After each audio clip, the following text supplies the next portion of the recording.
Listo. Muy buenas tardes, tengan todos ustedes. Estamos inaugurando la segunda edición de este seminario.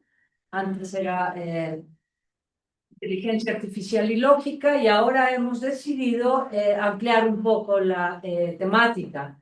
Eso no quiere decir a cualquier cosa, nos sigue interesando muchísimo, sobre todo los fundamentos, cómo es que los sistemas, así me gusta hablar de ellos, de inteligencia artificial funcionan. Antes de entrar a la descripción de la primera charla y más en particular de la ponente, déjenme nada más recordarles o comentarles sobre cómo funcionamos. Este es un seminario híbrido para quienes estén en la Ciudad de México y quieran venir a la UNAM. Vamos a hacer las conferencias híbridas cuando él o la ponente puedan estar presentes aquí como el día de hoy. Por otro lado, este está abierto a todo el mundo que quiera inscribirse, que quiera entrar. Es necesario inscribirse. Las inscripciones nos va a hablar mi cocoordinador, el cocoordinador de este seminario nos va a explicar ahora cómo funcionan las inscripciones, cómo funciona el pase de lista. El pase de lista es importante porque estamos dando constancias siempre y cuando ustedes cumplan con el 80% de asistencia. ¿De acuerdo? Por otro lado, es importante decir que como muy probablemente somos muchísimos los que estamos conectados, recibimos del orden de 250 inscripciones. Entonces, desgraciadamente, no les podemos dar voz para el momento en que ustedes den en que ustedes quieran hacer preguntas. Pero está el chat. Está el chat para que ustedes puedan hacer sus preguntas. Y otra cosa que voy a enviar, nos han preguntado si se van a grabar. Yo voy a enviar en algún momento al chat la liga del portal del seminario donde ustedes pueden ver todas y cada una de las conferencias del semestre pasado. Ponemos las grabaciones, ponemos las presentaciones y muy pronto voy a poner también comentarios sobre las presentaciones que hicieron algunos alumnos el semestre pasado. Le paso la palabra a Eduardo para que nos pueda explicar cómo es que funcionan las inscripciones y la asistencia. Por favor. Muchísimas gracias, doctora. Y nuevamente me gustaría agradecerles por acompañarnos el día de hoy en esta primera sesión del seminario. Como la mayoría de ustedes ya saben, pues para la parte de la inscripción se tuvo que llenar un formulario y con respecto a la liga de acceso de Zoom, esta se les estará enviando los días miércoles antes de la sesión, aproximadamente entre 2 y 4 de la tarde.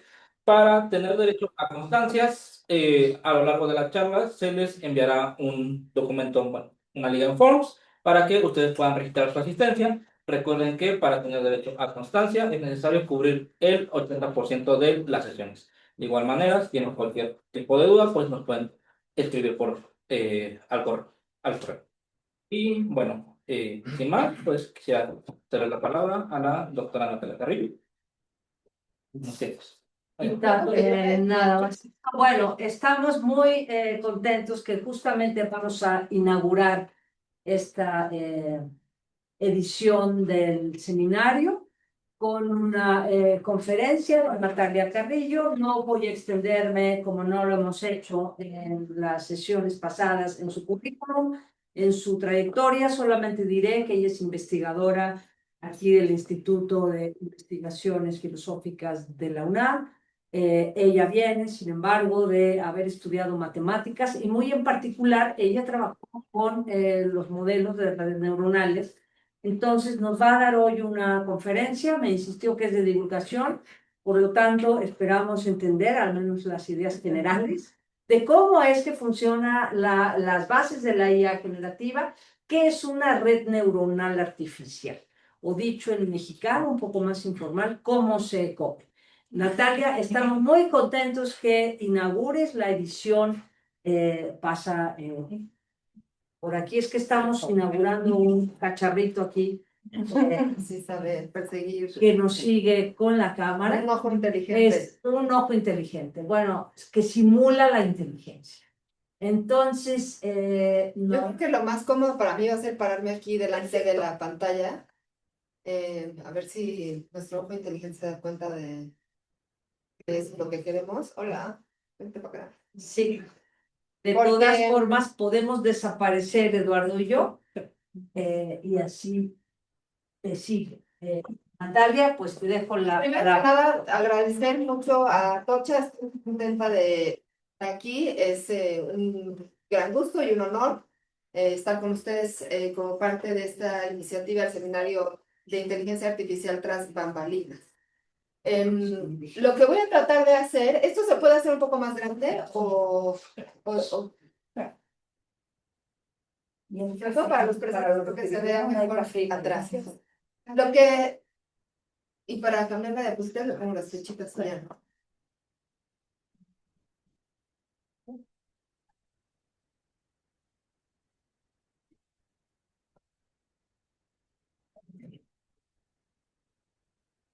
Y esto se sostiene. Ok, entonces, como dijo Atocha, esta es una charla divulgativa en el sentido de que tampoco vamos a entrar en formalismos.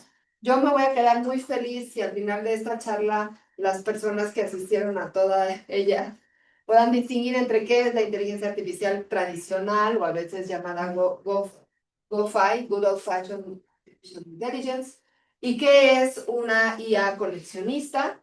Me gustaría transmitir la idea de qué es una red neuronal artificial y qué significa que aprenda un programa de computadora, en qué se parece una red neuronal artificial y el cerebro humano o el cerebro del mamífero, y cómo llegas de una red neuronal artificial a un large language model, a un modelo grande de lenguaje, y de ahí a un chatbot como ChatGPT, brevemente, ¿no? Vamos a ver estos son los conceptos que me interesaría transmitir, ¿no?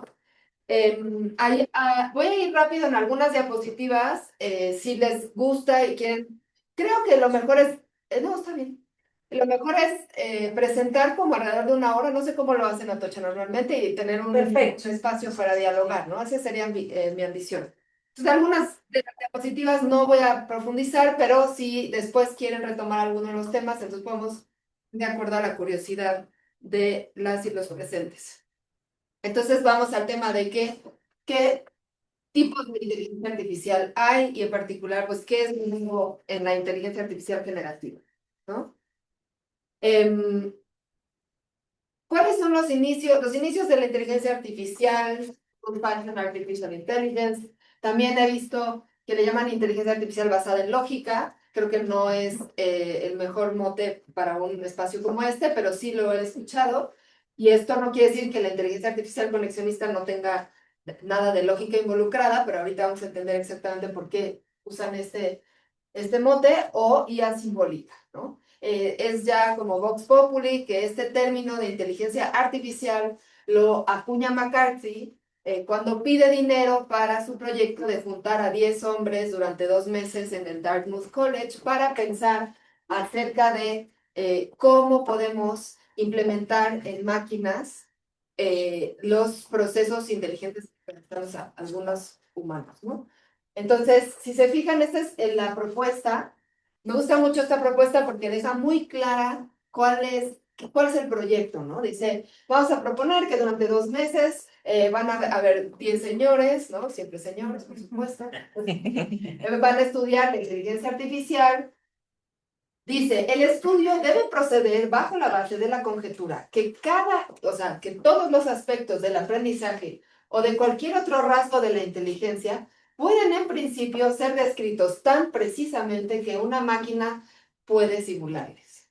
¿De acuerdo? O sea, este es como yo le puse aquí una llave, es el núcleo del proyecto y es el espíritu detrás de esta Good Old-Fashioned Artificial Intelligence.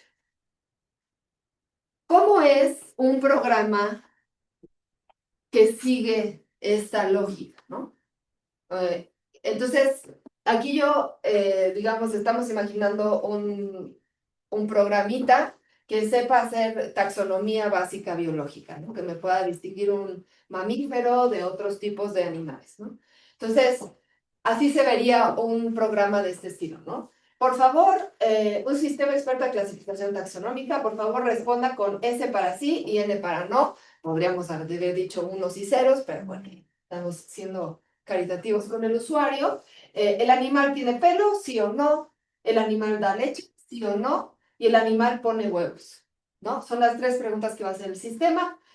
Uno va a contestar estas 3, va a procesar de acuerdo a las reglas. Aquí está esa idea de la lógica. Aquí podríamos decir que tiene un algoritmo también, que es el lenguaje que se utiliza. O sea, ahorita vamos a ver qué quiere decir esto, ¿no? Va a aplicar una serie de normas, de reglas, y en función de eso decir, si tiene pelo, da leche, y pone huevos, ¿qué será?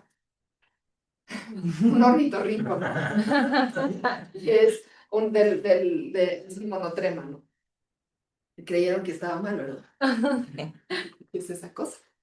Entonces el programa, digamos ahora sí, tras bambalinas, ¿cómo se ve? ¿No? Es, ok, tenemos una primera regla, la identificación de clase, si tiene pelo o da leche es sí, entonces pertenecería a la clase mamífero, pero si no pone, sí, se cumple esto y pone huevos, entonces es un monotrema, ¿no? Entonces, las reglas que te llevan de los símbolos que tú introdujiste, que son las respuestas a las 3 preguntas, están perfectamente estipuladas en el programa, ¿no? Este está programado en Python. Entonces, ¿qué tiene este tipo de programas? ¿Cuáles son sus características? Pues tiene una representación simbólica, ¿no? Cada variable es un símbolo con un significado semántico unívoco, ¿no? O sea, tiene pelo, no tiene pelo, puede ser un símbolo, digamos, discreto, como sí, no, o puede estar en un intervalo, eso lo define quien lo programa, pero está claro que cómo se puede rellenar ese espacio de los símbolos y qué significa rellenarlo de tal manera. Si la pregunta pone huevo, se contesta con sí, entendemos perfectamente semánticamente qué quiere decir eso, ¿no? Tiene una lógica top-down, o sea, yo sé qué son las reglas, yo le digo cuáles son las reglas, y entonces deriva a partir de ahí, ¿no? ¿Qué quiere decir esto también? Que yo tengo que saber cuáles son las reglas de la taxonomía para poder hacer un sistema así. Si yo no sé cuáles son las reglas de la taxonomía, no puedo hacer un sistema que clasifique taxonómicamente, ¿de acuerdo? Aquí hay un supuesto filosóficamente muy interesante, que es que la inteligencia, si quieren usar el término, a mí no me gusta mucho hablar de eso porque ahí tiene una larga historia, es un término muy problemático, filosóficamente muy abierto, pero digamos que el comportamiento adaptativo, la racionalidad, puede ser capturada en normas, que esas normas son explicitables y que ese es el ideal de racionalidad al que podemos alcanzar, digamos, a explicitar ese ideal de racionalidad. Es transparente en el sentido que yo les decía, pues claro, como tú le pusiste las reglas, pues sabes qué reglas está siguiendo. Entonces, si quieren hacer, o sea, yo sé exactamente por qué está haciendo lo que está haciendo, no me está ocultando nada, ¿no? Y es rígido, o sea, si tú introduces un dato ambiguo, como tiene un poco de pelo, o sea, no, de hecho no puedes introducir, en este programita en particular no puedes hacerlo, pero si pusieras punto 5 donde tenías que contestar sí o no, entonces no sabe qué hacer, no tiene flexibilidad para responder ante la incertidumbre, ¿no? Ahora, digamos, ese sistemita me lo inventé yo, pero veamos uno de carne y hueso, ¿no? Bueno, de uno que sí se hizo de verdad. Mycin es un ejemplo bonito de los 70s. Es un proyecto muy bonito socialmente, creo yo, porque la idea era democratizar el tratamiento antibiótico médico y la idea era generar un sistema experto. Todos los sistemas expertos, ese auge que hubo de sistemas expertos, está muy basado en esta lógica. Vamos a capturar la experticia. ¿Se acuerdan de cómo estaba postulado el proposal de la reunión de Dartmouth College, ¿no? Vamos a capturar la esencia del conocimiento experto y lo vamos a programar en una máquina. Entonces, vamos a poder llevarle la experticia a quienes no tienen acceso al médico. Es socialmente interesante, ¿no? Bueno, lugares rurales, en guerra, ¿no? Podrían tener acceso a tratamiento antibiótico de esta manera, ¿no? Entonces, esa era la idea de Mycin. Mycin es el nombre de un antibiótico, por eso le ponen ese nombre. Aquí está el libro que presenta el proyecto y entonces aquí hay una síntesis de cómo se consigue, ¿no? O sea, hay un experto humano, o, bueno, o varios médicos que dan tratamiento antibiótico, y hay un ingeniero que en diálogo con los médicos va a poder capturar esa esencia de la experticia y de reglas. Esas se las va a meter al programa. El programa, a partir de esas reglas, va a poder hacer inferencias con base en los inputs que tú le des particulares, por ejemplo, de la fiebre del paciente, de cómo se ven las células infecciosas, en fin, yo no me sé muchos detalles de exactamente qué se medía, y entonces a través de una interfaz del usuario se le va a comunicar a un no experto qué es lo que un experto diría en su caso. Entonces, espera.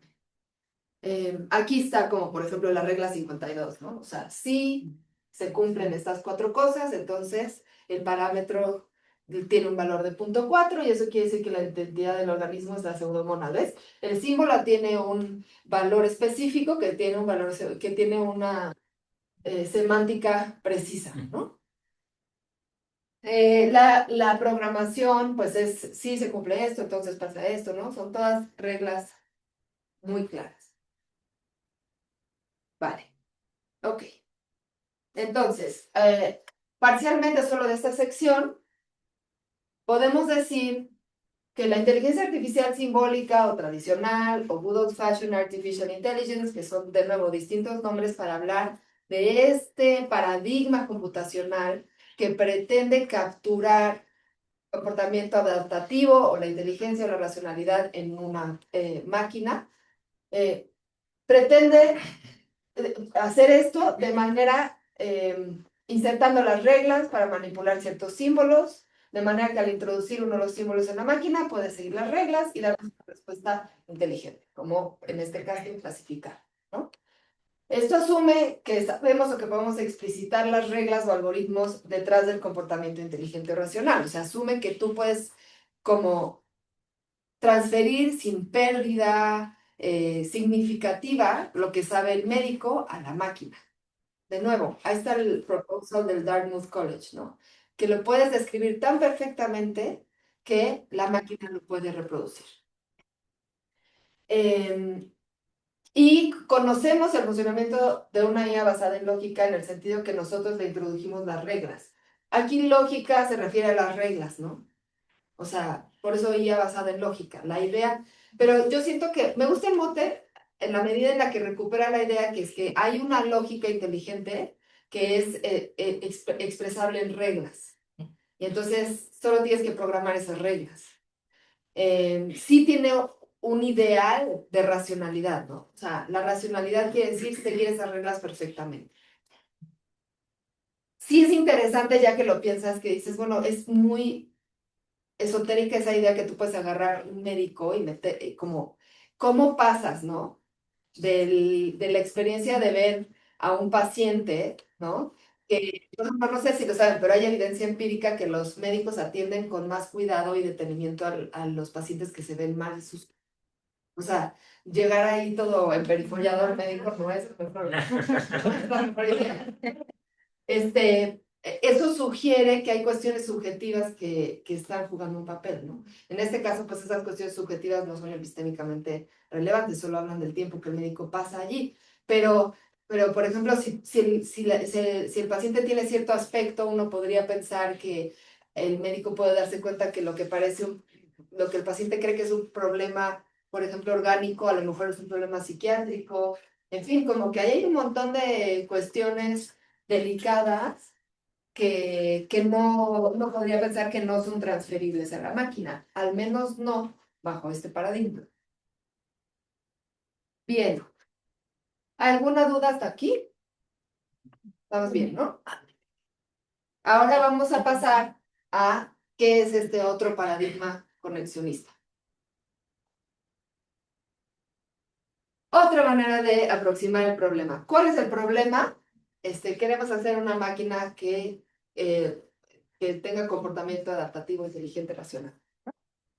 Entonces, yo le puse aquí imitar el tejido, no estoy segura si creo que es la manera de decirlo, pero hubieron quienes, y lo interesante también son las fechas, o sea, digamos que en el 46 más o menos se está haciendo la primera computadora, en el 40-48, la publicación de Cybernetics de Norbert Wiener es del 48, o sea, la gente está pensando en términos de máquinas que reproducen comportamiento inteligente antes de que tengamos las máquinas, como que ya estamos ahí. Y la idea conexionista que está detrás de la inteligencia artificial generativa que nos tiene a todos con el boquiabiertos, por decirlo de una manera, y con el Jesús en la boca, las ideas son de las mismas fechas. Ahorita lo vamos a ver, pero el artículo de McCulloch y Pitts de la neurona artificial es del 43. O sea, también precede a las computadoras comerciales y está operando en paralelo. Ahorita vamos a ver entonces por qué hasta ahorita nos estamos enterando que había este otro paradigma, ¿no? Digamos a nivel popular. La idea de algunas otras personas que no estaban inmiscuidas en este proyecto del Dartmouth College fue porque en vez de asumir que sabemos cuáles son las reglas del comportamiento racional o inteligente, ¿por qué no tratamos de hacerlo como la naturaleza lo hace?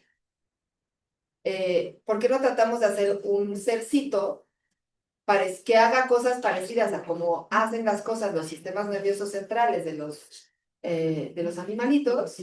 Y vemos si hace cosas interesantes a nivel adaptativo. Bien, les voy a mucho esta cita. Sí, está funcionando la cámara, te está siguiendo. Ah, órale. Muy bien. Muy bien.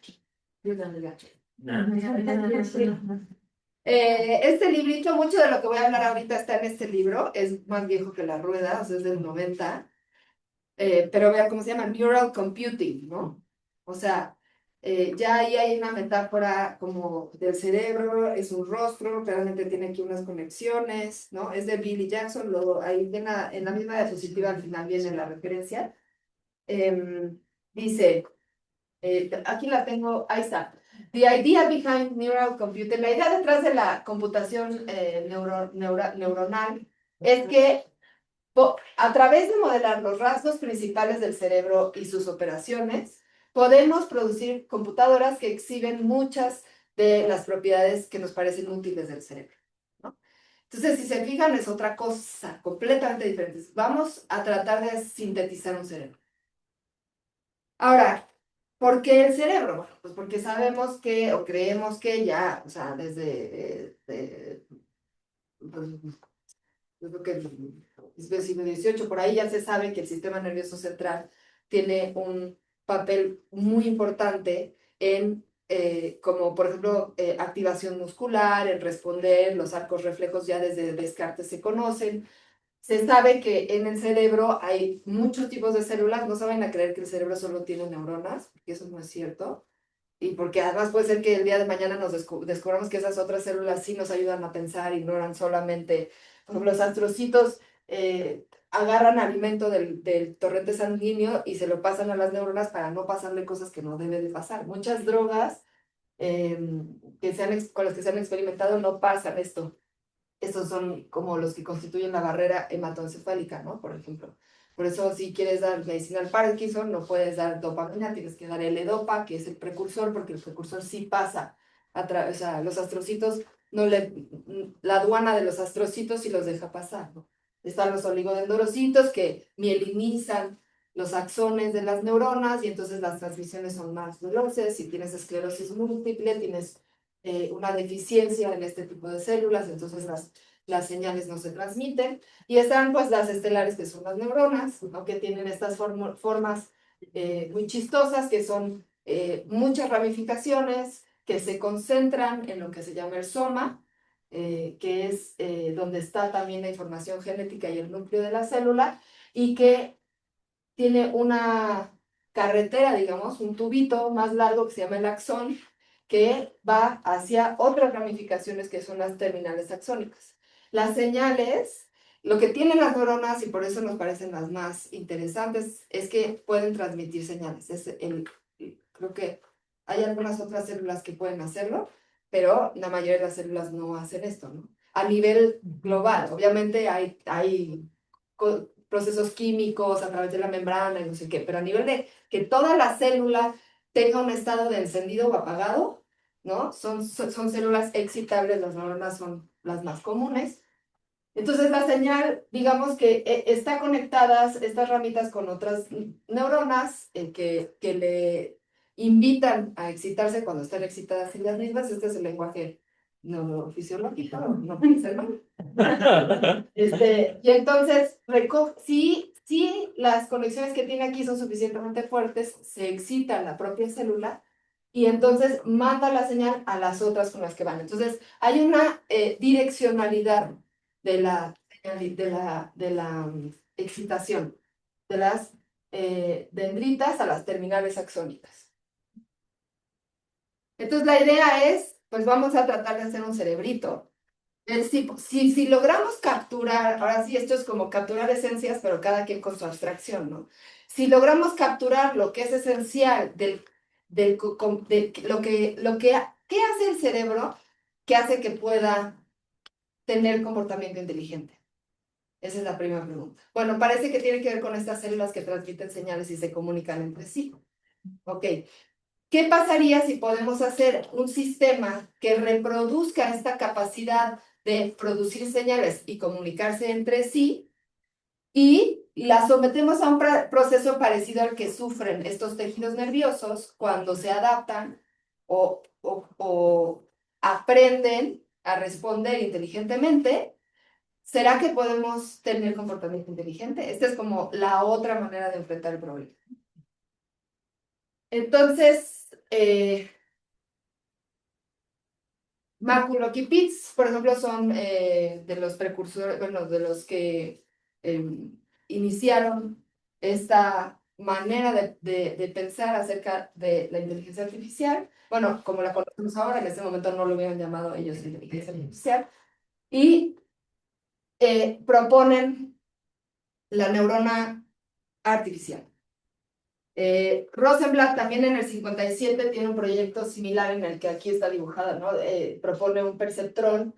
El perceptrón sí era ya una red que imitaba la retina, ¿no? Entonces tenía sensores como la retina está llena de sensores que a su vez se integran en el nervio óptico y luego hay una serie de procesamientos. Entonces Rosenblatt lo que trató fue de como hacer un sistema parecido a eso, ¿no? Pero sí ven que estamos imitando un tejido.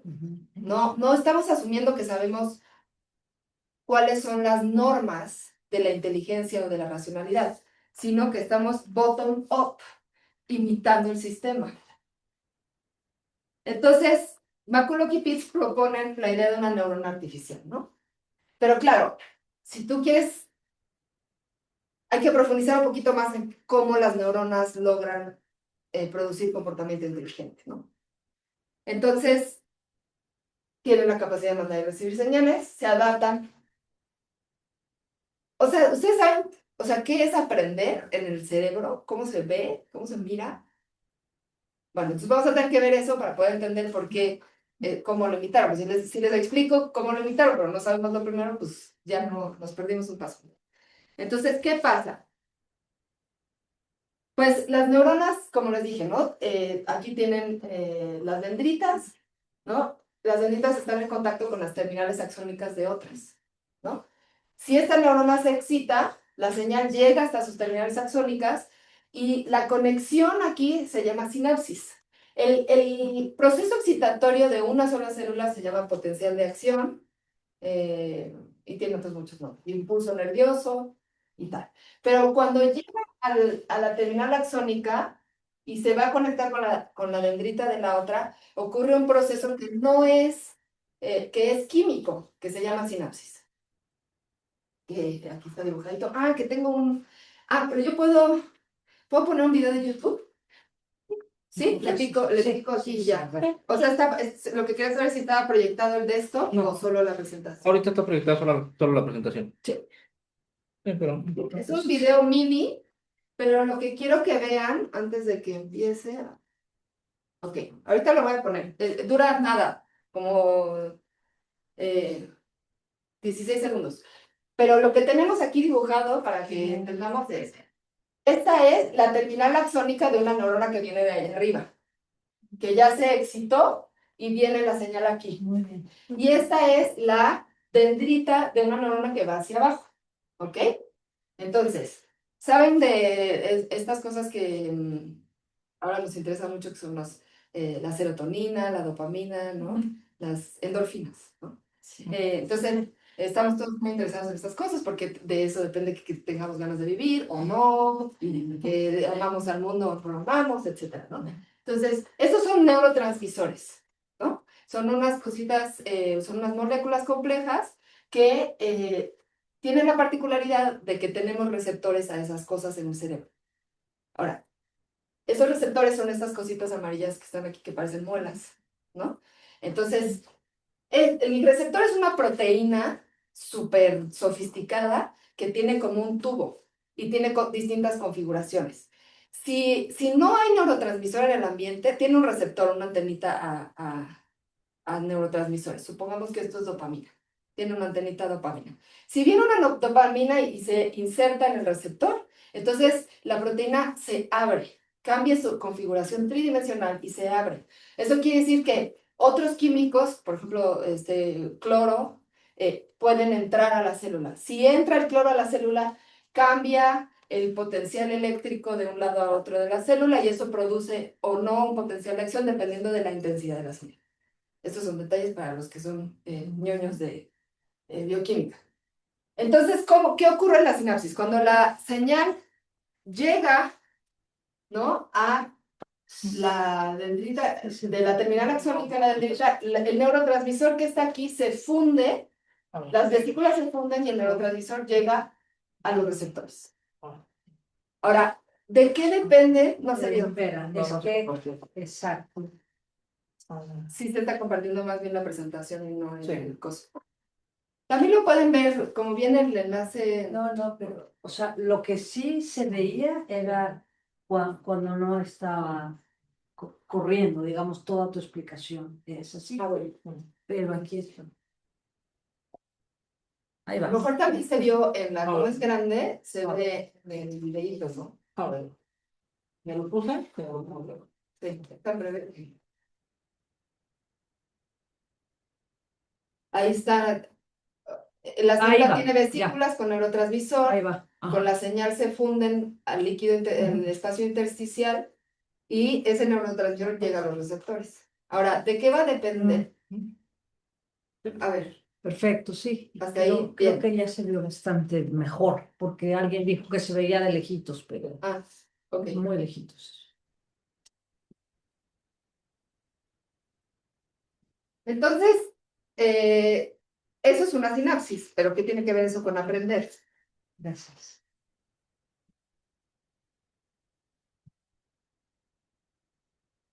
Entonces, bueno, aquí está la sinapsis, ¿no? Ya entienden este dibujito un poco mejor, ¿no? Ahora, vamos a ver esto. Ok. La sinapsis no es estandarizada. No todas, o sea, hay muchísimas conexiones interneuronales, perdón, pero no todas funcionan igual. ¿Cuáles son las variables? Por ejemplo, tú puedes tener una neurona que libera un neurotransmisor, que la neurona receptora no tiene receptores a ese neurotransmisor. Entonces es como si estás sordo. O sea, se pueden imaginar la sinapsis como un secretito entre dos células, ¿no?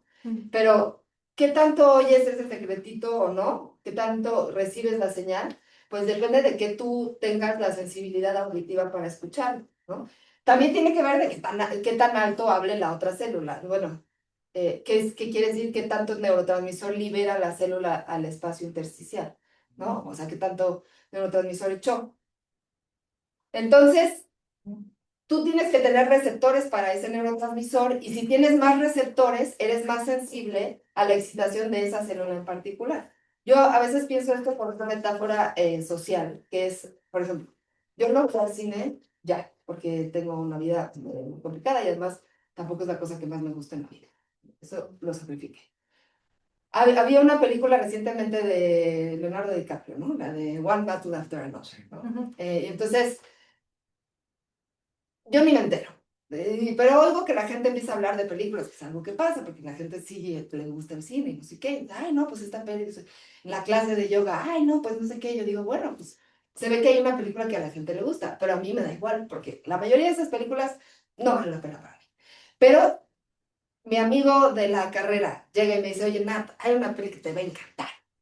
Es la de One Battle After. Ah, sí, la nueva de Leonardo DiCaprio, sí, si estás en cine, te va a encantar. A esa persona, yo sí me llevo a misa lo que dice y me voy al cine. O a lo mejor me da flojera ir al cine, pero la consigo de algún otro no. Entonces, yo tengo más sensibilidad a la excitación de mi amigo en el sentido cinematográfico, ¿no? Entonces, si a él le gusta una película y además yo sé que considera mis gustos, pues yo la voy a ver. Entonces, ahí hay una intensidad de conexión. Su opinión tiene peso para mí, ¿vale? Entonces, ¿cómo se ve esto? A ver, déjenme pasar. Bien, voy a tratar de decir otra cosa aquí. Vamos a ver. ¿Qué tiene que ver esto con el aprendizaje? Ustedes han intentado, a ver, perdón, ya quedó claro que no todas las neuronas se conectan igual de intensamente, ¿no? Ahora, esa intensidad de conexión tampoco está escrita en piedra. O sea, los receptores son proteínas, ¿no? Las proteínas, ¿cómo se hacen? ¿Quién las hace? El núcleo tiene un ADN, ¿se acuerdan? El ADN es un código para proteínas. O sea, entonces el ADN se desdobla, hay un RNA que transcribe una partecita, se la manda al retículo endoplásmico y le dice, hazme esta proteína con los aminoácidos que la adenosina, guanina y tiamina representan. Entonces, esos receptores del neurotransmisor los está haciendo el núcleo de la neurona. Entonces, la neurona tiene un código genético que le dice, según qué, si pasan qué cosas en el ambiente, va a producir más o menos, ¿no? Receptores. Mira, por ejemplo, si tú consumes cocaína, tus células liberan toda la dopamina que tienen. Están echando más dopamina al espacio de la normal. Cuando eso ocurre por un tiempo prolongado, o sea, tú te llevas 2 horas ahí con la dopamina, pi, pi, pi, pi, pi, pi, pi, y entonces tu célula nota que está recibiendo mucha señal y dice, ya no voy a producir tantos receptores a dopamina, porque me estoy excitando más de la cuenta. Entonces, la producción de esa proteína disminuye localmente. Y entonces tienes lo que se llama, ¿cómo se llama esto? Cuando después con una adicción que no tienes la droga y entonces tienes síndrome de abstinencia. Síndrome de abstinencia es la adaptación que tuvo tu cuerpo al exceso de dopamina, quitando receptores, pero luego ya no consumes la cocaína y entonces ya no te sientes igual que te sentías antes de haberla consumido durante una semana seguida. ¿Por qué? Porque ya tu cuerpo no tiene esos receptores. Ahora, ¿eso es permanente? No. Si te esperas una semana que se te pase el mono, entonces ya te vuelves a sentir normal. Pero tienes que darle chance a tu cuerpo que produzca, sintetice o sea, que haga los receptores de acuerdo a los nuevos niveles de dopamina sin el consumo de el estupefaciente. Entonces, el aprendizaje tiene que ver con esto. ¿Cómo? Si ustedes han intentado tocar un instrumento, la guitarra, tú estás ahí, el maestro o la maestra, ti, ti, ti, ti, ti, mueve los dedos, padrísimo, dices, eso lo voy a poder hacer yo, y tú estás ahí, tu meñique no se mueve, no se mueve, no quiere, no quiere. Pero tú tienes muchas ganas de tocar la guitarra, porque hay una canción que quieres tocar, entonces insistes, insistes, insistes. ¿Qué estás haciendo? Estás activando una cadena neural, neuromuscular, ¿no? Que va de tu dedo meñique a tu corteza somatosensorial y de regreso. Entonces, ¿qué quiere decir? Que hay varias neuronas que están constantemente disparando.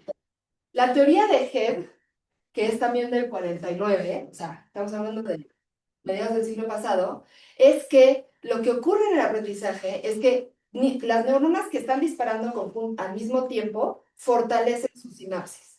Entonces, la neurona que está sensando la sensación de la cuerda en tu dedo, más la que está apretando en el antebrazo, más la que está apretando el de acá y el de acá y no sé qué, están fortaleciendo sus conexiones. Entonces, cuando tú ya después de 2 meses de estar ahí repitiendo el ejercicio, lo que hiciste fue, usando una metáfora mecánica, aceitar esas sinapsis. De manera que ya la cantidad de receptores y de neurotransmisores que se mandan hacen que la probabilidad de que dispare esa cadena completa de neuronas juntas es más alta. Entonces, se ven como... Ay, ok. Mm. Se ven como... Si tú aprendiste a montar en bici y ya no se te olvidó, tienes muy bien aceitadita esa cadena neuromuscular, ¿no?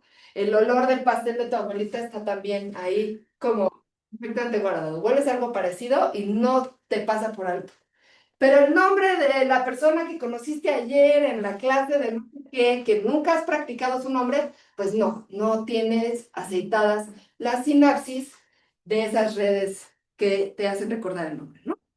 Entonces, también se lo pueden imaginar como senderos, ¿no? O sea, el sendero este, no el que se hace urbanísticamente, es algo que mucha gente pasó, entonces ya no tiene hiedra, está más planito, es más cómodo pasear por ahí, entonces la gente suele pasear por ahí. Como la gente suele pasear por ahí, entonces se hace más planito, no crece la hiedra y es un ciclo de retroalimentación positiva, ¿de acuerdo? Entonces, la memoria, que el aprendizaje tiene que ver con la memoria, ¿no? O sea, con poder rememorar los movimientos, no tiene que ser memoria episódica, tiene que ver con tener estos senderos neurales bien aceitaditos. Entonces ahora me voy a regresar acá, aquí. ¿Qué es una neurona artificial? ¿Cuáles de todas estas partes capturar?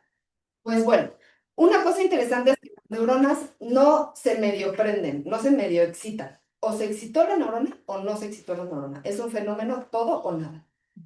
No pasa que la neurona manda una señal así tenue y luego salieron solo 3 neurotransmisores y ya. Eso no ocurre.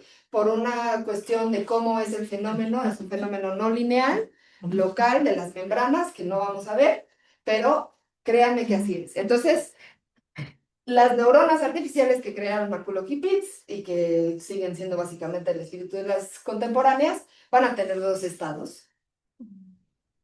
¿Cuáles? Prendido, apagado. 1, 0, prendido, apagado, excitado. Y entonces también pues, van a recibir señales de otras neuronas, ¿no? Aquí X1, X2 y XN son los estados de las otras neuronas a las que están conectados, o sea que también puede valer 1 o 0, ¿no? Ahora, ¿cómo demonios representamos este asunto, que es el meollo del asunto, que es el peso que le da una neurona a la excitación de la otra?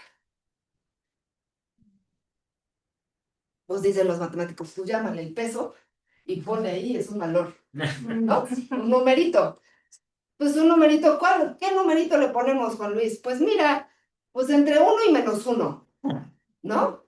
Si es 0.5, te escucho la mitad, si es 1, te escucho todo. Si es menos 0.5, lo que tu input me da, me inhibe. O sea, eres una persona que si me dice, ve a ver esta película, es una, y tú sabes que tienen los gustos opuestos, dices, no, pues eso es justo lo que no voy a ver. Gracias. ¿No? Entonces, porque hay procesos inhibitorios. Hay neuronas que lo que hace la sinapsis es inhibir la posibilidad de que dispare la otra, ¿no? Entonces, un numerito entre 0 y 1. Y entonces aquí no se asusten porque esto es muy bonito. ¿Saben qué es esta cosa? Es una suma. Entonces aquí no tenemos no estamos elevando nada al cuadrado, no estamos haciendo nada raro, es solo sumas. O sea, vamos a ver. Aquí tenemos los inputs. Aquí vamos a tener el peso multiplicativo, ¿no? Y aquí vamos a tener, ¿cuál va a ser la salida aquí? Pues, a ver, si esta vale 1 y escuchaba a 0.5, pues ¿por qué no multiplicamos 1 por 0.5? Pues 0.5. Esa opinión valió 0.5. Si a mi amigo de la carrera, pues le ponemos 1, porque ese sí lo escucho un buen, ¿no? A mi marido le ponemos 0.25 porque, bueno, a veces está no, es cierto. Entonces, así vamos, ¿no? Entonces multiplicamos el peso de esa neurona por el input de esa neurona. Claro, si la neurona no disparó, ¿cuánto va a valer este numerito? 0. Pues 0, porque es 0 por algo, me da igual cuánto era el peso, 0. Ok. Ahora tenemos un problema, que es que, ponle tú que esta suma me da 5, y nuestras neuronas podían estar entre 0 y 1, o 0 o 1. Sí. Entonces, ¿qué hace el matemático? Bueno, pues aplícale una función que sea que si es mayor a 0 valga 1 y si es menor a 0 valga 0 y ya, ¿no? Y eso es esta función. Ay, ay, ay. Ay, Dios mío. Ok. Entonces, esta es la suma desde la primera neurona hasta la enésima neurona del producto de los pesos sinápticos por los estados. El peso de la 1 por el estado de la 1, el peso de la 2, todo eso sumado. Y aquí le restan un número que va a ser el umbral y le meten una función que es para homogeneizarlo a 1 o a 0. Esto es el tipo de cosa que no voy a entrar en detalles porque nos podemos perder, pero podemos volver si quieren. A esto ya lo vimos. Ok, entonces, ay, solo sube un poco eso. Entonces, ¿qué vamos a tener? Fíjense, eso que les mostré era una neurona que recibía señales de las otras. Ahora, si nosotros queremos un cerebrito digital o un aparatito nervioso, un sistema nerviosito sintético, pues más bien queremos redes neurales, ¿no? Entonces lo que hacen es conectan, cada una de estas bolitas representa una neurona. Cada flechita es una dendrita que se conecta con una terminal axónica dirigidamente, ¿no? O sea, es interesante que si tú y yo somos dos neuronas, tú puedes mandarme señal a mí, pero no necesariamente yo te mando señal a ti. Depende. Puede ser o puede no ser. Y lo que vamos a tener es, lo que queremos decir es esta idea de que haya paseos aceitaditos entre las redes neuronales artificiales. Cuando ya aprendió, esperamos que haya este fenómeno, ¿no? Ahora, ¿cómo demonios le damos la experiencia de aprender? O sea, ¿qué quiere decir? Ya vimos qué quiere decir aprendizaje en una red neuronal artificial. Ya vimos qué tiene que ver con el aprendizaje en redes neuronales biológicas. Pero, ¿cómo llego a, a imitar esa idea de la experiencia, por ejemplo, de intentar tocar la guitarra? Entonces, hay varias maneras de hacer esto. Esto que les voy a decir es ilustrativo nada más para que se den una idea de qué querría decir esto. Para una neurona, este es de este libro, ¿no? Aquí ya. Vamos a decir, ok, ponle tú que tú quieres que tu neurona, si le enseñas un par, te diga 1, y si le enseñas un non, te diga 2, te diga 0. O sea, que reacciona a los pares con un 1. Te diga sí par, ¿es par o no es par? Entonces, al principio, los matemáticos son flojos, entonces no se van a poner a adivinar cuáles son los caminitos. Dicen, pues ponle pesos los que quieras. Agárrate un algoritmo que dé números aleatorios entre -1 y 1, y tú le vas poniendo ahí, pues el W, 0.5 y el otro 0.25 y el otro -0.8 y lo que tú quieras, me da igual. Empecemos en algún lugar, ¿no? Ahora, yo le pongo mi número del 1 al 20 y resulta que no se prende, pero sí era par. Chin, no, pues se equivocó. ¿Qué hago? Pues, ¿cuál es nuestro único recurso para corregirla? Los pesos. Hay que cambiar los pesos. ¿Por qué los cambio? No tengo idea, porque pues justo no tengo las normas, no sé cuáles son las normas de la inteligencia ni de la racionalidad, lo único que sé es que estas cosas tienen pesos y tienen estados y solo puedo cambiar los pesos. ¿Cómo cambio los pesos? Pues dicen, bueno, a ver, si te salió lo que tú querías, o sea, si sí reconoció el número par, no hagas nada. Siguiente ejemplo. Eso quiere decir, T más 1 quiere decir, el peso en el tiempo 2 va a ser igual al peso en el tiempo actual. En el tiempo T más 1, ¿no? En el tiempo siguiente va a ser el mismo. Ahora, si te dio 0, pero debía haber dado 1, pues agarra el peso anterior y súmale algo, un numerito, y multiplicas el número por el estado de la neurona, porque acuérdense que solo queremos que se fortalezcan las que disparan juntas, que ese es el principio de Hebb, ¿no? Entonces, si el estado de la neurona era 1, sí actualízamelo. Si era 0, no, porque las que no disparan juntas no queremos fortalecerlas. ¿Vale? Entonces, vale. Ahora, si te dio un input, un output de 1, pero te debía haber dado 0, entonces réstale ese numerito.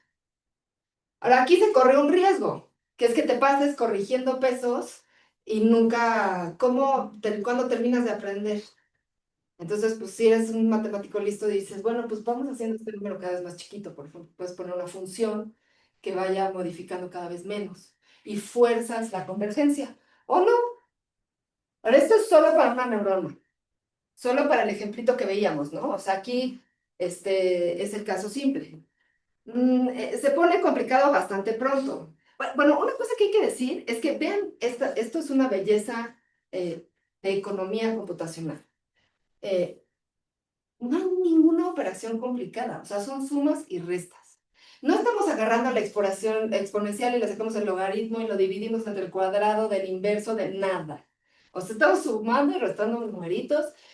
¿Por qué eso es importante? Pues estos son los 50, 40, la capacidad de cómputo se está inventando. Cuando yo estaba estudiando estas redes neuronales artificiales en 2006, por ahí, o antes, un poquito antes, tú podías programar una cosa de estas y la tratabas de entrenar y si tenía bastantes neuronas te puedes tardar 2 meses en ajustar los pesos. Porque estas operaciones son reiterativas, ¿no? Ahorita les voy a poner un ejemplo concreto, pero las operaciones tienen costo computacional, que quiere decir tiempo de un procesador ahí rumiando los datos. Entonces, algo que es económico computacionalmente digamos, barato, tiene importancia, ¿no? Entonces, hay otro factor que es, ok, ya vimos una neurona, pero bueno, vamos a hacer un cerebrito. Bueno, pero ¿cómo lo haces? ¿Cómo las conectas? ¿Qué parte del cerebro imitas? Por ejemplo, vemos que Rosenblatt imitó la retina. La retina tiene una estructura como muy clara, ¿no? O sea, tiene la parte donde recibe la información, que luego se integra en el nervio óptico, que va al lóbulo occipital, que se acomoda de cierta manera. ¿Vamos a imitar eso o vamos a inventarnos una arquitectura diferente? Entonces, el concepto de arquitectura neuronal artificial es importante. Por ejemplo, las más comunes son, esta es una red de Hopfield, están todas conectadas con todas. Este es el perceptrón multicapa. Hay una capa de entrada, por ejemplo, así funcionan los LLMs, ahorita vamos a ver, son como tipos de estas, ¿no? Entonces tú le das, por ejemplo, 3 píxeles y entonces pasan a una siguiente capa. Todas estos pasan a todas las de la siguiente capa, todas estas pasan a estas, pero estas no están conectadas con esta capa. Y esto es una red de cojonen, no de cojones, sino de cojonen, que también en Latinoamérica suelen decirse mapas autoorganizantes para no meterse en ese problema. Que lo que tiene es, todo se proyecta, o sea, la última capa, la capa de salida, es algo que se puede representar bidimensionalmente en un plano, como un mapita. Y esto sirve para visualización de datos. Ahorita les voy a enseñar cómo. Porque, bueno, algo que hay que decir es que entonces si ya tienes estas redes más complicadas, pues ya no puedes hacer eso de nada más la manera en la que vas a cambiar los pesos se sofistica. Por ejemplo, en el perceptrón multicapa hay una regla que se llama la regla de backpropagation, retropropagación del error. Entonces, lo que haces es que generas una función de error y tratas de identificar cómo puedes identificar cómo está de dónde viene ese error y cómo puedes corregirlo. Esto es una ecuación de esto es de ecuaciones diferenciales parciales y no lo vamos a ver. Ni siquiera se las puse. Aquí está en el librito si la quieren ver, pero este algoritmo, nada más como dato curioso, es en el que participó Geoffrey Hinton, que se le dieron el premio Nobel de Física el año pasado. Y el que inventó las redes estas, de esta forma, que resulta que son muy buenas para detectar patrones, por ejemplo, identificar letras y así, es una red de Hopfield, que es el otro señor al que le dieron el premio Nobel. Entonces ya saben por qué les dieron el premio Nobel a estos señores. Entonces, a ver, otro ejemplo. Por cierto, ahorita les voy a decir, pero este es de Melanie Mitchell, de un libro que está en las referencias, que es una mujer muy, muy buena para explicar todas estas cosas, que además estuvo ahí desde el principio. Por ejemplo, tú quieres hacer un detector de números digitales escritos a mano, ¿no? Quieres darle esto y que identifique un 8, ¿no? Entonces, claro, no ve, la cosa no ve. Entonces, de nuevo, ¿cómo le haces un ojo? Pues no te compliques. Haz una lista de píxeles y les pones un número. ¿Qué número? Entre 0 y 1, pues da igual, de escala de grises. Perfecto. Entonces, tiene 324 píxeles y cada uno es un número entre 0 y 1 que representa la escala de grises. Entonces, la capa de entrada son 324 neuronitas, cada una que corresponde a cada un píxel, por ejemplo. Ignoren esto, ¿no? La entrenan con 60,000 ejemplos. O sea, agarras, está de flojera, pero bueno, tienes que agarrar 60,000 numeritos escritos a mano, digitalizados de esta particular manera. Y luego la testeas, la evalúas con 10, te guardas 10,000. Dices, o sea, juntas 70,000, 10,000 te los guardas para ver si ya aprendió. Esta neurona sí, bueno, con una capa oculta de 50 neuronas, es un perceptrón multicapa, ¿no? Tiene 324 aquí, 50 en el medio y 9 de salida. Las 9 de salida representan tus dígitos, ¿no? Tú quieres ponerle esto y que se prenda esta y las otras no se prenden, ¿no? Así te dice que es un 8.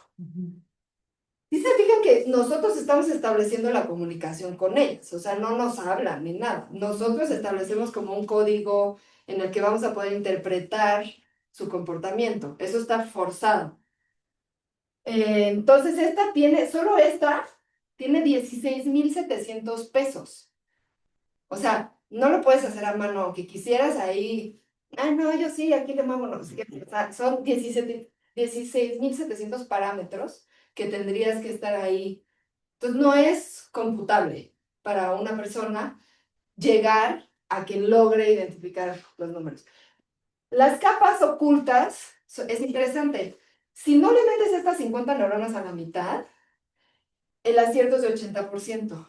Si se las metes, acierta con un 95% de acierto. Ahora, ¿qué costo tiene meterle esa capa oculta? Que dificulta aún más saber por qué está haciendo lo que está haciendo. O sea, tú logras que reproduzca un comportamiento de clasificación de dígitos. Si te preguntan en el examen cómo lo hace, híjole, pues no. O sea, yo forcé el algoritmo para que ajustara los pesos así. Puedes decirle cuáles son las reglas que tú le diste para aprender, pero tú no puedes como explicar eso. Por eso dicen que son intuitivas. Yo creo que esa metáfora es porque así es, ¿no? Como hay gente que sabes que tiene buen feeling para cosas y le preguntas porque sabes que esa persona tiene ese feeling y tú no lo tienes. Pero no te puede decir cómo, por qué lo tiene o... En el libro de Creer, Saber y Conocer de Villoro está esa distinción entre el sabio y el que tiene conocimiento. Una persona que tiene conocimiento, el conocimiento lo puede escribir en un libro, se puede morir y el conocimiento está ahí en el libro. Pero el sabio, tú ves que se mueve, que su performance existencial es especial de una manera, pero no te puede decir nada más que el camino que tendrías que recorrer para tú adquirir esa intuición. Entonces aquí hay una opacidad epistémica, es el término filosófico, que hace que no podamos, no tenemos acceso epistémico a por qué logra hacer lo que está haciendo. Esta es una diferencia importante, ¿no? Ahora les voy a poner, solo para que vean que hay, no me va a dar, bueno, ahorita vemos eso. Para que vean ¿Te cómo puedes se- pasar un poquito? Un poquito. Dejemos 20 minutos para Ok. todos. Si te parece, Perfecto. cortamos una 10. Va. Tu presentación, quiero Sí, decir. les voy a dar una red, ¿se acuerdan de esta de visualización de datos? Bueno, porque creo que es un ejemplo bonito para que vean que no solo sirven para hacer LLMs, o sea, no solo sirven para dialogar. ¿Para qué más pueden servir? Bueno, por ejemplo, aquí lo que están haciendo es que tienen un... Hago el cambio. sí. A ver. Y yo te digo cómo volver aquí. Ok. Esto, lo que vamos a ver es cómo se ve este proceso de pasito a pasito, ir por aproximaciones sucesivas ajustando los pesos para conseguir algo, en una red que está hecha para visualización de datos. ¿Qué problema nos resuelve esto? Ustedes saben que, no sé, imagínense la base de datos de estudiantes de la UNAM. Pues tiene números de cuenta y luego calificación, examen 1, examen 2, examen 3, no sé qué, toda tu historia. Ponle tú, a lo mejor hay información ahí demográfica, etcétera, ¿no? Ponle tú que tú quieres saber cómo se agrupan tus estudiantes. Hay nubecitas de estudiantes. Cada estudiante es un vector en un espacio multidimensional. ¿Cuántas dimensiones tiene? Pues tantos como columnas en tu tablet, ¿no? Puedes ver en ese espacio de, ponle tú que tienes 100. No podemos ver en un espacio de 100 dimensiones. Pero qué padre sería que yo pudiera como decirle a la red neuronal, a ver, busca ahí, agrúpamelos y hazme un mapa. Entonces yo voy a ver en el mapa pone de vecinos a los que se parecen demográficamente, por ejemplo. Entonces, este ejemplito que vamos a ver ahorita son 3 clusters, son datos bidimensionales, y es una red que está ajustándose a los datos, pero en una dimensión que nosotros sí podemos ver para que veamos cómo lo hacen, ¿no? Porque si no, pues qué aburrido. Estamos está. listos y espera, Natalia, solo una pregunta muy puntual Sí. de Óscar Hernández. No escuchó si cuántos números de ejemplos hay de diferencia entre la capa oculta y sin ella, de lo que estabas diciendo justo antes. Los ejemplos se le dan a la red neuronal sin capa oculta y con capa oculta. O sea, lo interesante es que hacen el experimento de qué pasa con y qué pasa sin. Si tú le das esos 10,000, no, 60,000 ejemplos Sí. sin capa oculta, el acierto que consigues es creo que esto ya no está. Porque no Porque te ahí ya, mueves. perdón. No, ya no. Sin capa oculta, el acierto que obtienes o que consigues es de 80%. Con capa oculta, ese acierto mejora a 95%. Pero lo que hiciste fue darle los mismos ejemplos las 2 veces para descubrir si vale la pena complejizar. Gracias. Y ahora creo que estamos listos para ver el video. ¿Ok? O sea, ahí ¿vieron cómo empezó aleatorio? ¿Puedes volverla a poner? Sí. Empieza hecho una bola. Porque, o sea, dura un segundo, no sé si se puede. Ahí está. ¿Ven? Ahí empieza hecho una bola, se desenreda y se ajusta. No se ve tan bien, pero aquí hay un cubito de puntitos. Aquí hay 2 curvitas de puntitos. ¿Ves? Y aquí hay una bola de puntitos toda llena. Ahí va otra vez. Taca, taca, taca, taca, taca. Va ajustándose, va optimizándose. Y tal. Ya, en fin. Self-organized. Ok. Volvamos a. Ok. Ok, ahora sí ya grabamos. Bueno, ponemos esto. Ya. Ok. De vuelta. ¿Quieres que abra? Bueno, entonces, ¿cuál es la diferencia entre un programa de IA basado en lógica o tradicional y el conexionismo? Pues la representación simbólica cambia en el conexionismo. Aquí tenemos que cada variable tiene un valor semántico específico. Y en el conexionismo el conocimiento está distribuido y no hay un lugar para el concepto de perro o no hay un lugar para digamos, el dígito 8, en el ejemplo que vimos, no está guardado ninguna neurona. No hay una sola neurona que siempre que tú le pongas un dígito 8 se prenda, sino que, es más, puedes quitarle neuronas y hay cierta robustez representacional, o sea, sigue pudiendo hacer cosas, igual que hay personas que se lastiman el cerebro, que que para empezar, a lo mejor no pierden ciertas capacidades y además si las pierden las pueden recuperar, se pueden reentrenar, ¿no? La lógica es diferente, ¿no? En la IA tradicional es top-down y en el sentido de que se asume que hay un ideal de racionalidad, que ese ideal de racionalidad se puede expresar en reglas y que esas reglas tú las puedes transmitir a una máquina. Aquí lo que estás haciendo es como tratar de imitar la forma en la que el tejido se comporta y buscar ese tipo de comportamiento, ¿no? Entonces, en la IA tradicional el sistema no aprende. Aprendiste tú, guardaste las reglas y se las pones, ¿no? En cambio, en estos hay un proceso de aprendizaje que es fundamental, si no lo que tienes es esa maraña horrible que había al principio del video. La transparencia es muy diferente, la explicabilidad. En el caso de la IA tradicional puedes explicar exactamente qué pasa. En estos casos hay una opacidad epistémica, hay una inaccesibilidad a las explicaciones de por qué está haciendo lo que está haciendo. Ahorita hay una preocupación muy grande política por este hecho, porque la IA se está usando para tomar decisiones. Esas decisiones necesitaríamos saber por qué las toma. Entonces hay un movimiento grandísimo en ciencias de la computación de explainable AI, que pueden checar. Y la rigidez, ¿no? Mientras que la IA tradicional va a hacer lo que hace, sabes por qué lo hace, pero no va a hacer nada fuera de eso. Aquí tienes cierta flexibilidad, ¿no? Vamos a ver rapidísimo nada más cómo llegamos a un LLM. Ok, ya vimos que está esto. ¿Cómo llegamos a un LLM? Bueno, modelos de lenguaje y chatbots ya existen. Es una cuestión de ciencias de la computación hace mucho tiempo. ¿Cómo se hacían? Pues se usan el teorema de Bayes, la probabilidad condicional, y lo que tú quieres saber en un modelo de lenguaje que puede o no tener neuronas artificiales es saber cuál es la probabilidad de la siguiente palabra, dado que las anteriores son estas.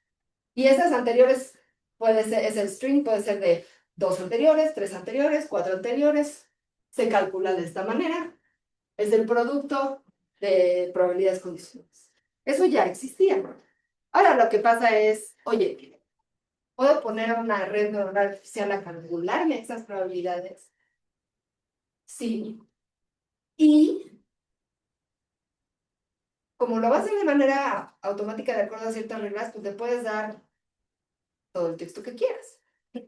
Entonces, lo que hacen estas cosas es que tú le pones una palabra y entonces va a adivinar otra palabra que tiene alta probabilidad de seguir después de esta.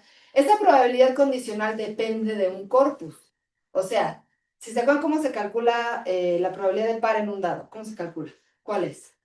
Pues, ay, no sé, pues, me enseñaron en la prepa que es casos favorables entre casos totales, ¿no? Entonces, ¿cuántos favorables? Hay 3. Hay 3 pares del 1 al 6. Entonces, entre 6, que son los totales, pues entonces 3 entre 6, que es un medio. Es un medio, profe, ¿no? Ahora aquí, ¿cuál es la probabilidad de drinking dado binge? Pues tienes que definir un corpus, ¿no? Léete todo este corpus, checa qué concurrencia hay entre drinking y binge y divide entre todas las pares de palabras que expusiste en el corpus y así se calculaban antes. Sí. Y ahora eso lo hace automáticamente la red neuronal artificial. Y entonces va calculando las probabilidades y le alimentas, pues, ¿qué le damos? Y aquí está la razón por la que no había LLMs en los 80. El Internet a mí me tocó, o sea, tiene 30 años, algo así. El que el Internet se convirtiera en un repositorio cultural de este volumen, pues tardó tiempo, porque había Internet cuando yo tenía 17 años, pero usábamos un mail ahí todo escueto y no navegábamos. Entonces, hubo la ocurrencia de que existiera ese volumen digital de producción cultural. Es un fenómeno que tuvo que anteceder al que tú pudieras hacer LLMs que predijeran con este nivel de precisión. Entonces, ¿qué pasó? Bueno, una cosa muy importante y que no se deben de olvidar cuando usan estas cosas es que solo está prediciendo palabras. Ahora, si eso quiere decir que entienden, o si entonces por la manera en la que te hablan parece que entienden, esos son preguntas filosóficas en las que podemos entrar o no entrar. Pero esta cosa está poniendo las palabras probables. Ahora, no pone la más probable, porque si pone la más probable, suena raro. no suena natural. Entonces hay un parámetro que es la temperatura de la red y en Playground de GTP lo puedes cambiar, porque lo puedes decir, dame un cuento de un ajolote en el Xochimilco, pero le aumentas la temperatura, entonces para que te dé cosas más aleatorias. Aquí el color de la palabra significa que tan probable o no es, porque aquí brain era poco probable, pero la puso igual. Entonces allá hay un juego, ¿no? De no ser tan robótico, pero solo está dando siguiente palabra probable con respecto al contexto.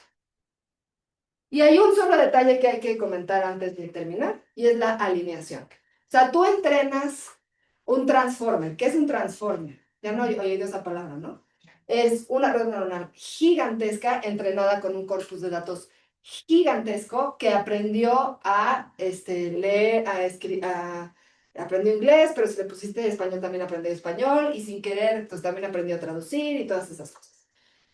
Si tú a esa transformer le dices, dame una receta de, aquí le dicen, give me a simple recipe for chili, ve lo que te dice, I don't have a simple recipe for chili.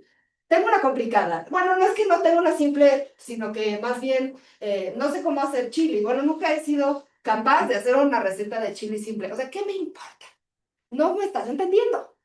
¿Qué pasa? Pues solo está dando palabras probables dado el prompt, pero no sabe, no tiene el concepto de receta.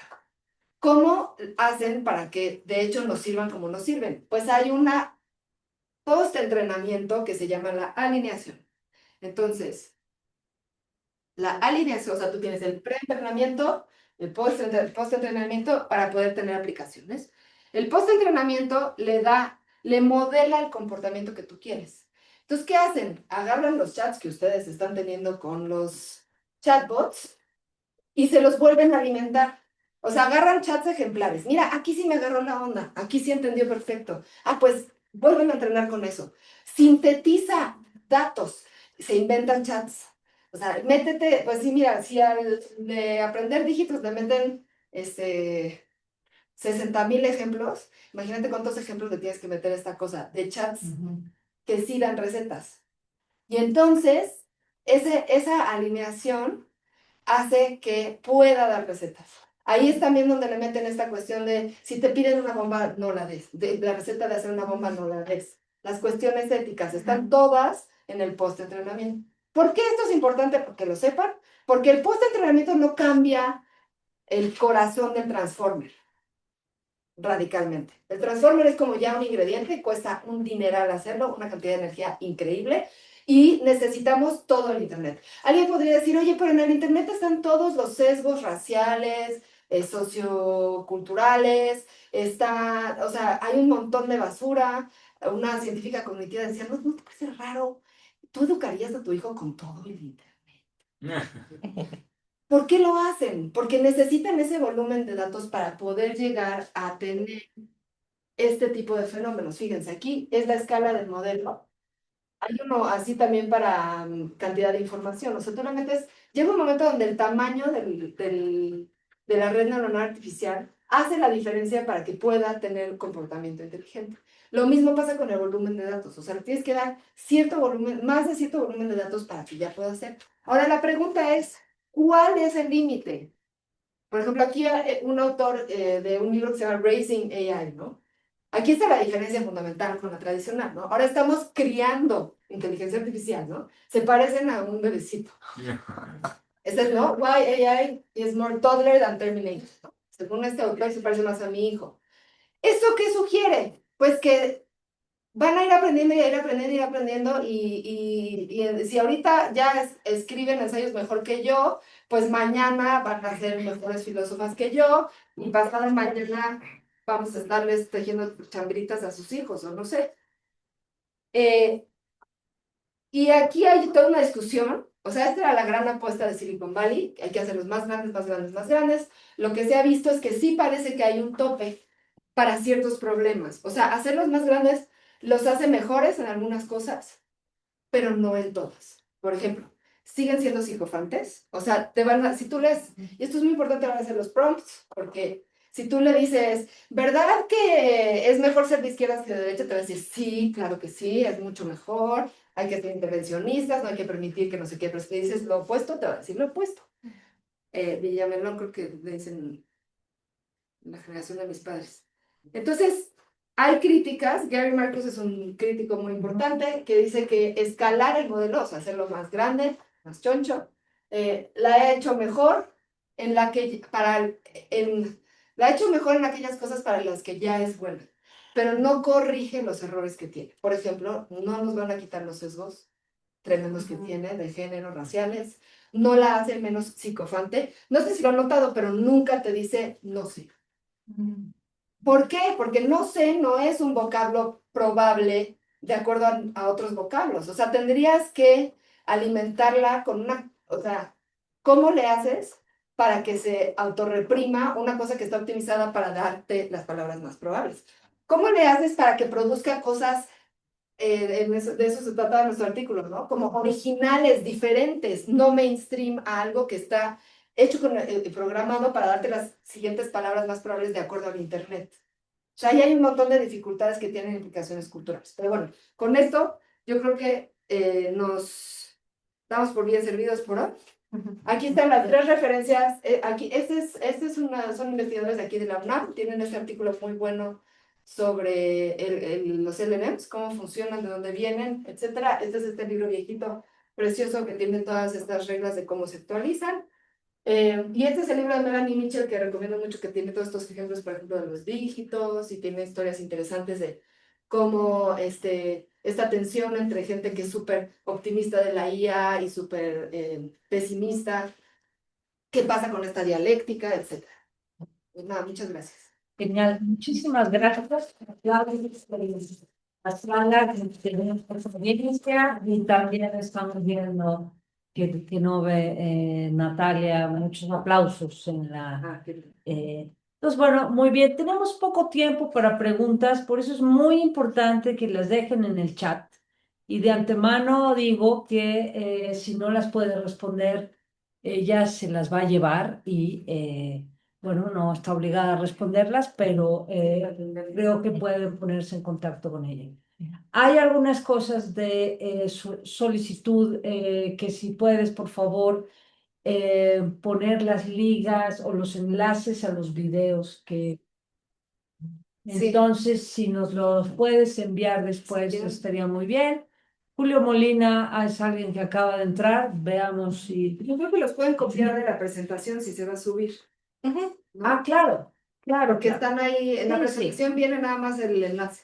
Muy bien, muchísimas gracias. Alguien pedía bibliografía antes que pusieras esta última lámina. Ahí yo nada más te preguntaría, ¿dónde está publicada el artículo de los investigadores de la UNAM? Que nos, Mijangos, creo que era así, simplemente por curiosidad. Sí. Un sello de este seminario también es que el seminario pues es para Iberoamérica en general, es en español. Alguna excepción habrá quizá de algún invitado, pero no el semestre pasado y tampoco este. Y aquí voy a empezar con las preguntas, son pocas. Quisiera saber si en la sala, en la audiencia, hay alguna pregunta. Entonces, déjame darle las de aquí y después, José Antonio, te voy a pedir que pases para que hagas tu pregunta en interacción y que el público pueda verte. Te felicitan por todos lados, bibliografía, los vínculos, es Víctor Rafael, que puso de hecho varios comentarios, dice el último, por favor, podría ampliar el concepto de temperatura y luego de él mismo voy a leer, disculpe, Víctor, solamente una parte de su comentario más largo, voy a leer el otro después. Él está, entiendo, en el ámbito jurídico. Entonces, lo que te dice Natalia aquí es, en la Suprema Corte, en el Semanario Judicial de la Federación, se publicó la tesis constitucional llamada La inteligencia artificial aplicada en procesos jurisdiccionales, elementos mínimos que deben observarse para su uso ético y responsable con perspectiva de derechos humanos. Como sabemos, bueno, este es un tema importantísimo y ahora en México aún más. y te dice simplemente cuál es el criterio jurídico.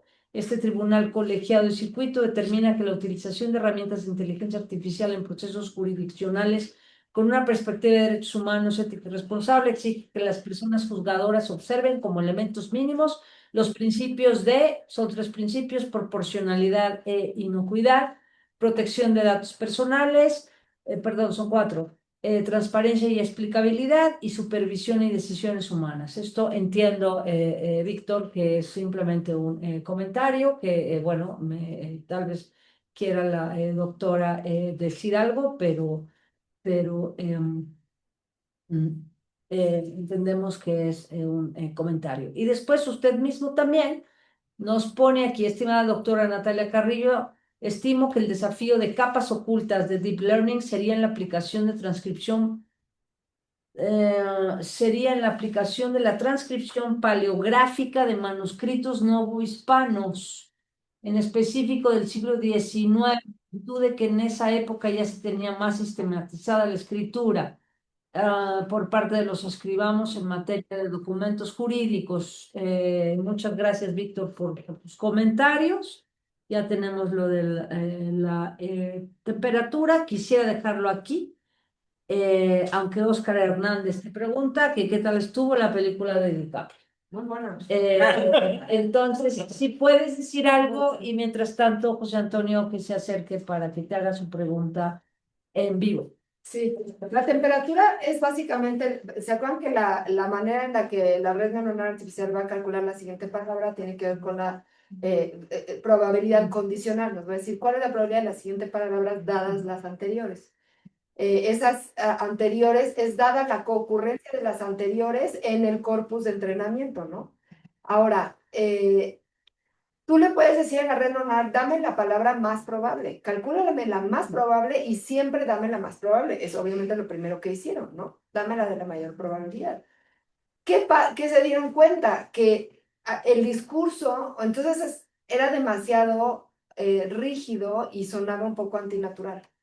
Y que introducirle una variación en que a veces te dé las más probables, pero a veces no te va a dar la menos probable, ¿no? Porque entonces cometería errores gramaticales, ¿no? Como poner un artículo después de una cosa que no vaya así. Pero si le varías la probabilidad dentro de cierto rango, esa es la temperatura, entonces tienes ideas más improbables, si asumes que, bueno, cadenas de palabras son ideas, ¿no?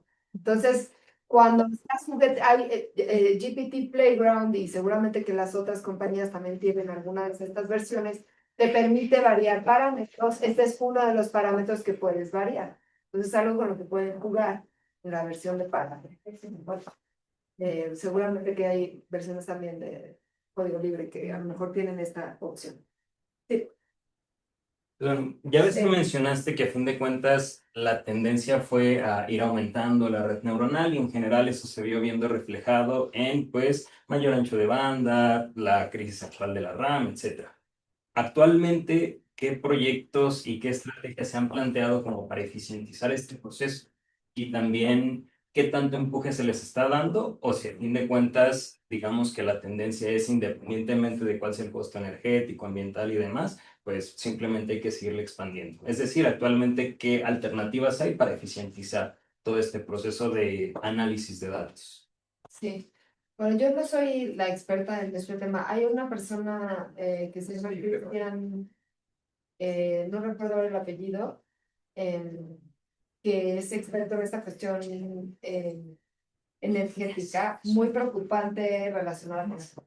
Mi impresión, digamos, esto es no como autoridad, sino simplemente a nivel de curiosidad personal, es que lo que ha ocurrido es que se ha establecido una carrera a la que todo el mundo quiere llegar antes. Hasta hace 5 minutos, o sea, hasta el año pasado se pensaba que uno iba a conseguir ganar esa carrera escalando el modelo.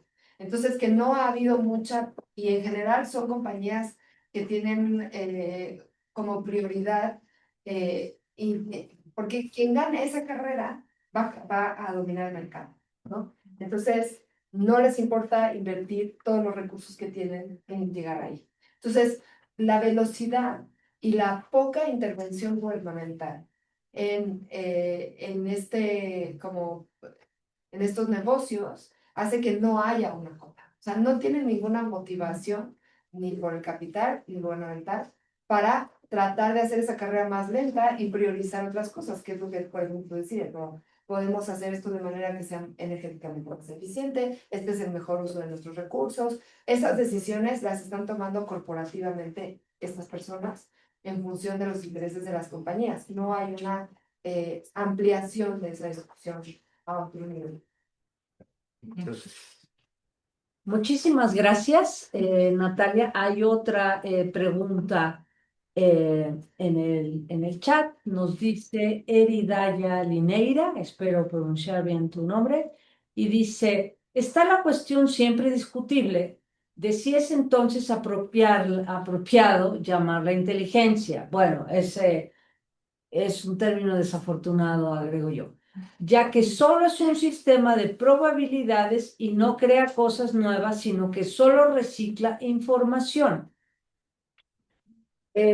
Sí, el término inteligencia artificial es como un error histórico de consecuencias catastróficas, ¿no? O sea, McCarthy lo acuña para el proyecto de Dartmouth en el 56.